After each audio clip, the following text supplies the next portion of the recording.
What is the importance of agrobiodiversity in mountains, and why is it important to preserve traditional methods in mountains?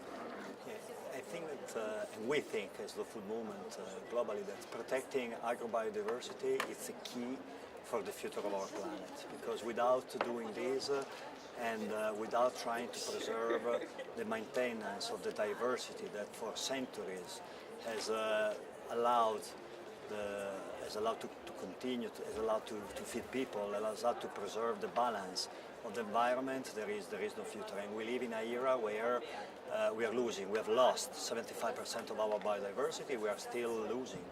And if you think that we live in a planet where like 90% of the apples that we eat are coming from 5 varieties, it's something that we have to change, and it's something that we have absolutely to fight against and to preserve the richness of agrobiodiversity that is present in the world. It is everywhere, and if we talk about mountains, it's even more important because for many reasons. The simplest one is that the richest part of biodiversity is in the mountains. And without preserving it, there is not only the risk, because unfortunately it's already a reality, of people leaving the mountains, of really creating troubles both to the environment and to the people, because there are no meanings remaining to stay there. So only in giving a big value, in protecting agrobiodiversity that often, if not always, is also related to traditional method. It's related to history.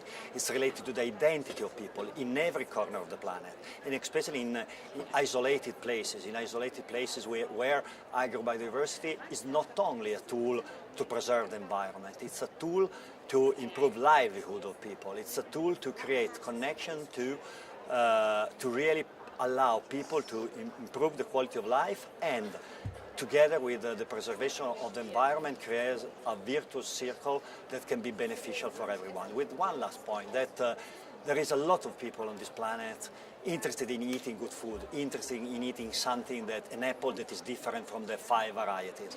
And so it's very important also to connect and to explain and to educate people about the importance of preserving agrobiodiversity everywhere, and especially in remote places, and especially in the mountains. How does the labeling of mountain products help promote agrobiodiversity and traditional farming methods? Labeling it's crucial, because if you want to really make people understanding why one product is different from the others, you have to tell people. It's very difficult today when you buy something. You don't know from where food comes from. You don't have the traceability. You don't have the name of the producer. You don't have the story of the producers. And the risk is that it's very difficult to identify one very industrial product coming from a big factory, taste of plastic, and with no connection with the history, with the environment, and with the people, with the farmers, from something that it's life, something that it represents really something that is crucial and fundamental for the future of this planet.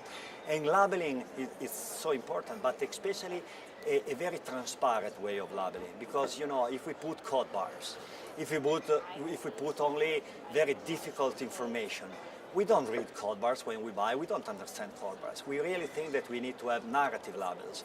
We need to have clear information on the label to allow all the consumers to recognize product and to give us as consumers the freedom to choose. I want a honey. I want some whatever.